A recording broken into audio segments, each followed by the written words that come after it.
death comes to anyone, anytime, anywhere, it may happen. इसका कोई कह के नहीं आता है कि डेथ होगा. So when a partner dies, तो जो पार्टनर डेथ करता है he is called a deceased partner. उसको deceased partner बोलते हैं. DECEASED, deceased partner. The partner who dies is called deceased partner. ठीक है. तो जो भी अमाउंट उसने पार्टनरशिप फर्म को दिया है, जो भी कैपिटल उसने लगाया है, उसको जो भी मिलता है इंटरेस्ट ऑन कैपिटल के रूप में, सैलरी के रूप में, कमीशन के रूप में, ये सब उसको दिया जाएगा. लेकिन हम ये काउंट करते हैं कि बैलेंस शीट क्लोज होने के कितने महीने के बाद उसकी डेथ होती है. तो जितना महीना वो जिंदा था उतना महीना उसको क्या मिलेगा, उसका जो भी है शेयर प्रॉफिट में, उसका इंटरेस्ट ऑन कैपिटल में, उसका ड्राइंग्स, इंटरेस्ट ऑन ड्राइंग, अगर ड्राइंग्स उसने किया है तो इंटरेस्ट ऑन ड्राइंग, प्लस उसका गुडविल में जो शेयर है, रिजर्व में जो शेयर है, वो सब उसको मिलेगा.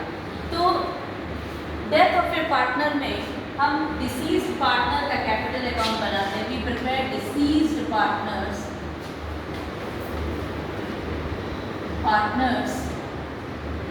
Capital account.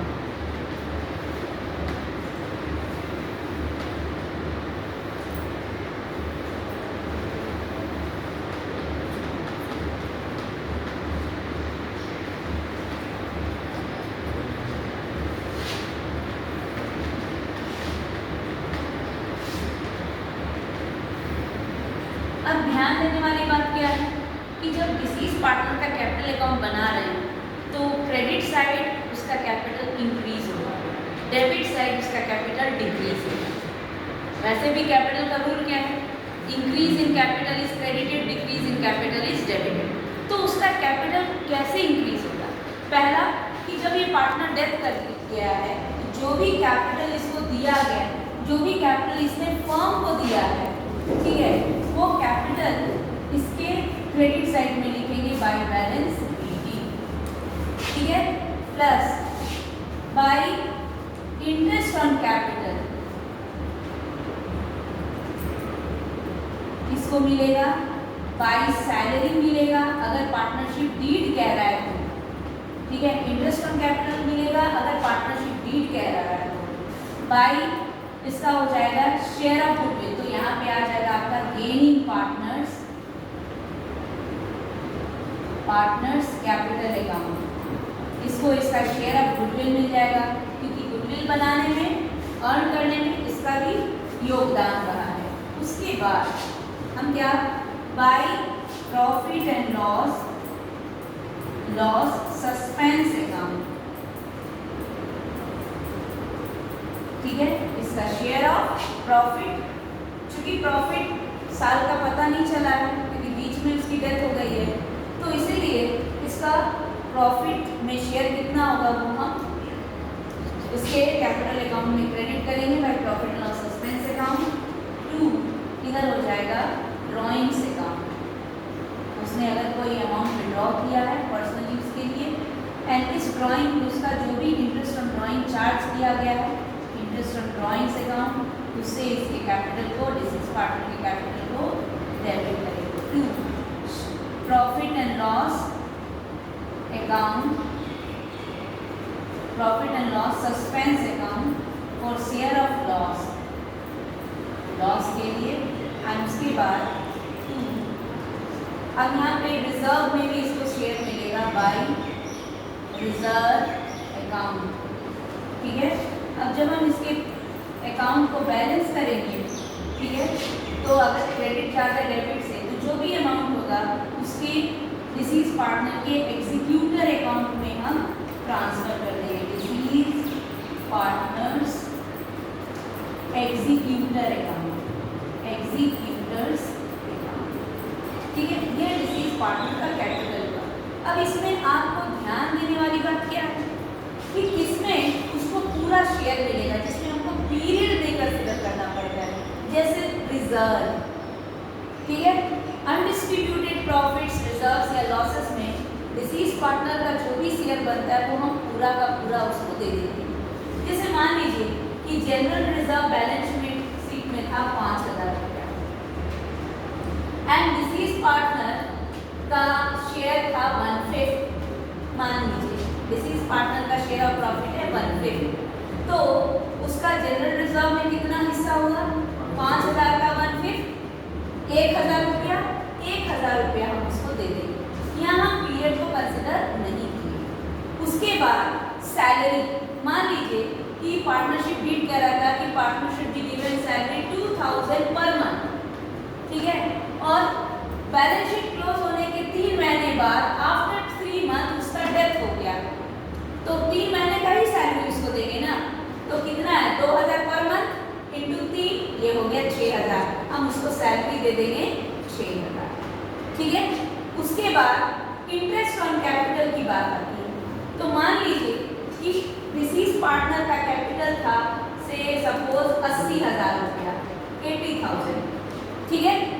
अब ये 3 महीना काम करने के बाद डेथ किया है, इसका कैपिटल 3 महीने बिजनेस में इस्तेमाल हुआ, ठीक है। तो हमको इंटरेस्ट ऑन कैपिटल 3 महीने का कैलकुलेट करना होगा। 30,000 इंटू रेट ऑफ इंटरेस्ट मान लीजिए 6% पर एनम है, ठीक है, तो 6/100, ये तो पूरे साल का इंटरेस्ट हो गया। तो 3 महीने का कितना होगा? 3/12। ये ध्यान दीजिए कि यहाँ हम पीरियड को कंसिडर किए, जितना महीना वो काम किया उतना महीना का ही हम उसको इंटरेस्ट देंगे, ठीक है। तो कितना हो जाएगा? निकाल लीजिए, 3 1 जा 3, 3 4 जा 12, और ये 2 0 2 0 कैंसिल, 4 2 जा 8, 200 इंटू 6, 1,200 रुपया उसका इंटरेस्ट ऑन कैपिटल बना, और यहाँ हम लिख दिएंगे 1,200, ठीक है। मान लीजिए डिसीज पार्टनर का शेयर ऑफ गुडविल होता है 6,000 रुपया, ठीक है, 6,000। अब ये तो डेथ कर गया, इसके बाद इसका गुडविल को इंजॉय कौन करेगा? जो रिमेनिंग पार्टनर है, रिमेनिंग कह लो या गेनिंग पार्टनर, है ना। 3 पार्टनर है, 3 में से एक का डेथ हो जाता है, तो बचा हुआ 2 पार्टनर ही ना उसका गुडविल को इंजॉय करेगा, या 2 पार्टनर है, एक का डेथ हो जाएगा, तो जो एक बचा वही इंजॉय करेगा गुडविल। तो गुडविल का रिटायरमेंट एंड डेथ में ध्यान रख दीजिए कि रिटायरमेंट एंड डेथ में गुडविल का ट्रीटमेंट सेम होता है। क्या है सेम? तो इसका जर्नल एंट्री हम आपको बता रहे हैं कि treatment of goodwill in case of retirement and death में इसका एंट्री हो जाता है gaining partners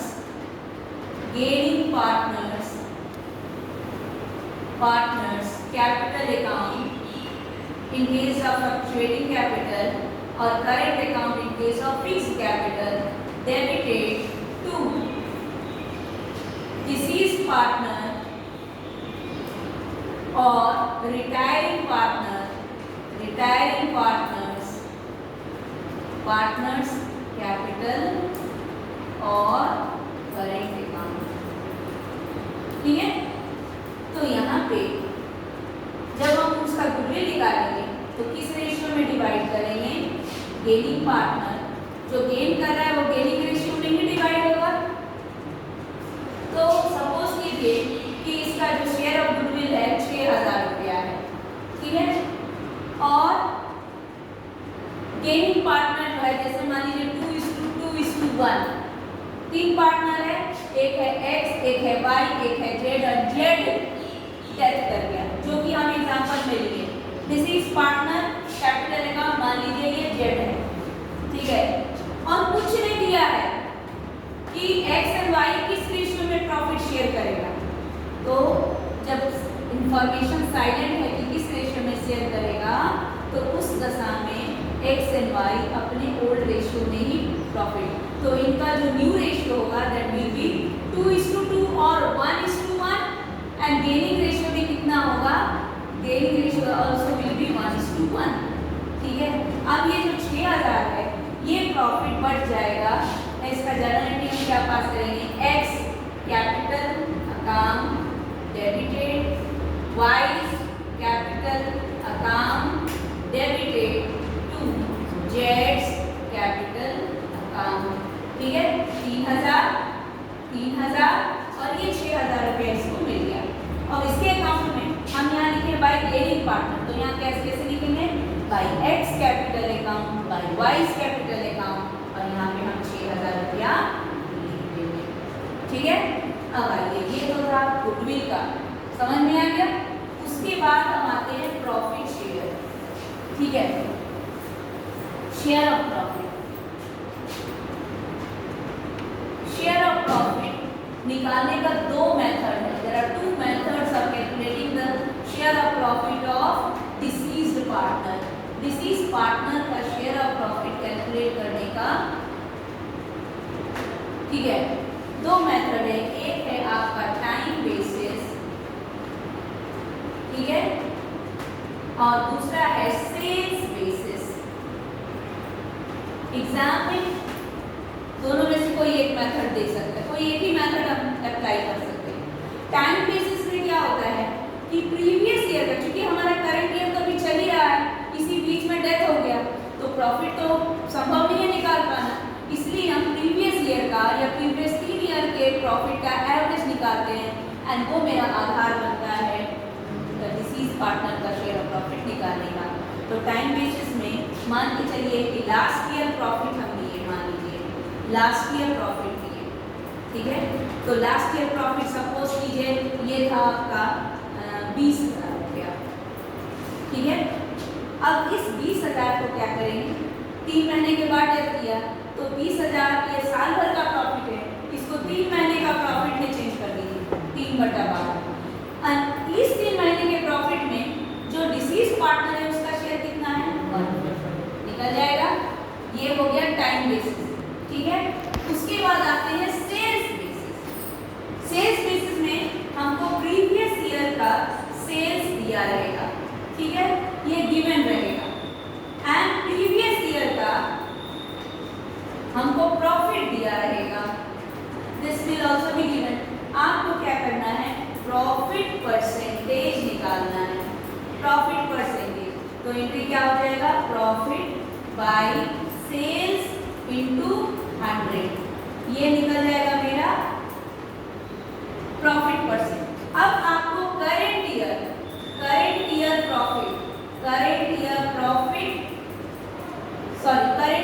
sales up to death है ना, करंट ईयर का सेल्स अप टू डेथ तक हमारा कितना सेल हुआ, ठीक है। तो जब डेथ के प्रॉफिट का परसेंटेज है और करंट ईयर का सेल्स मान लीजिए कि हमारा प्रॉफिट परसेंट 10% है एंड करंट ईयर का सेल्स मेरा 40,000 रुपया है, तो मेरा प्रॉफिट उतना महीने का कितना होगा, ये मान लो 3 महीने का सेल है, 3 महीना के बाद डेथ किया तो 3 महीने का सेल 40,000, ठीक है।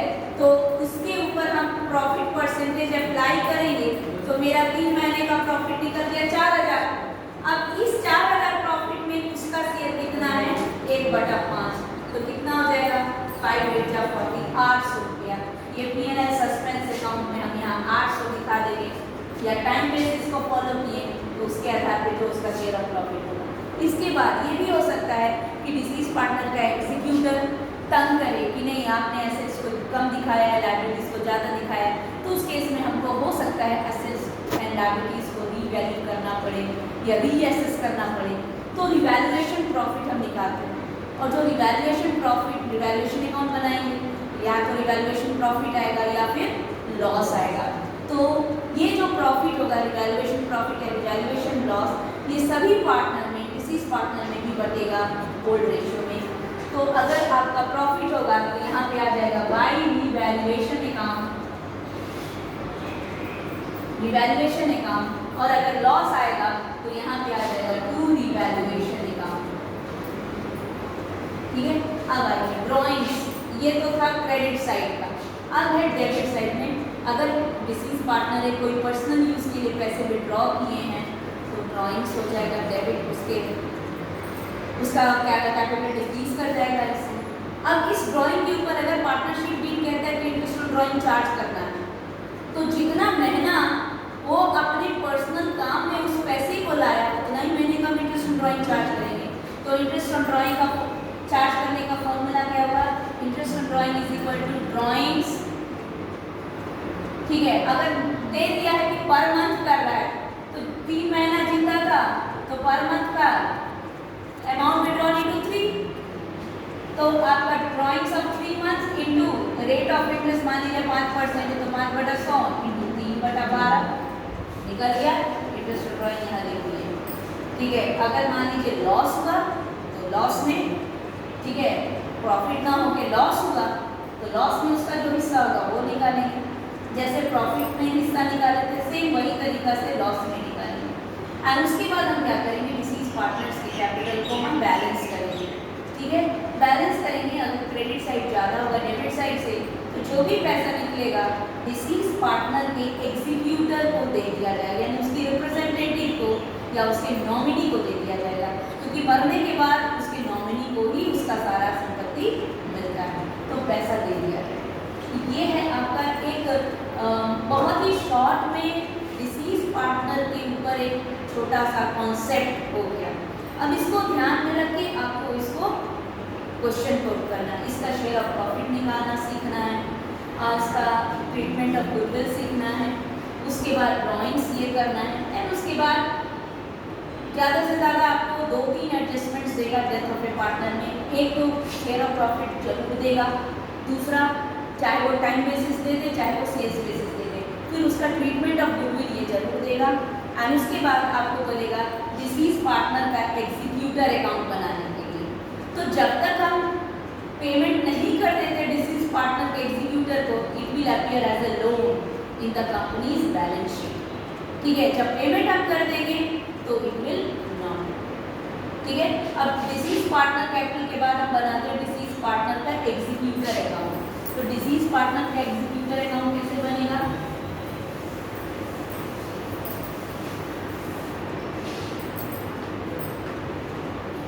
डिसीज पार्टनर्स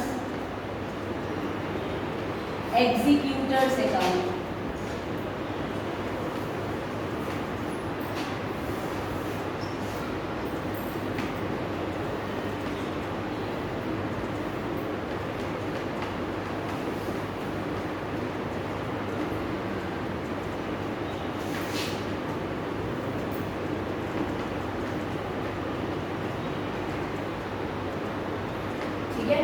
अब यहाँ पे आपका जो है deceased partners executor account debited to deceased partner, credit side में आएगा डिसीज पार्टनर्स कैपिटल अकाउंट।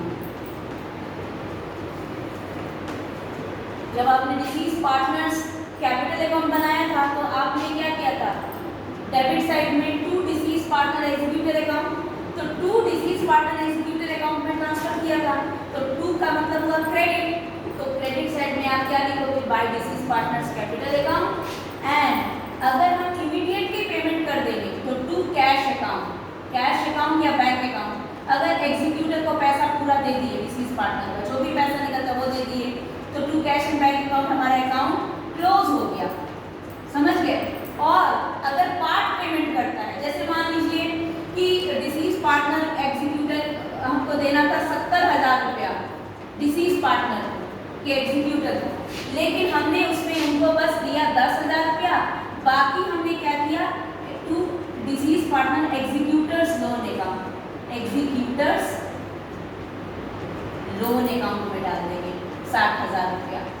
और ये 60,000 कंपनी के बैलेंस शीट, पार्टनरशिप फॉर्म के बैलेंस शीट में तब तक अपीयर करेगा जब तक इसका पेमेंट नहीं हो जाएगा।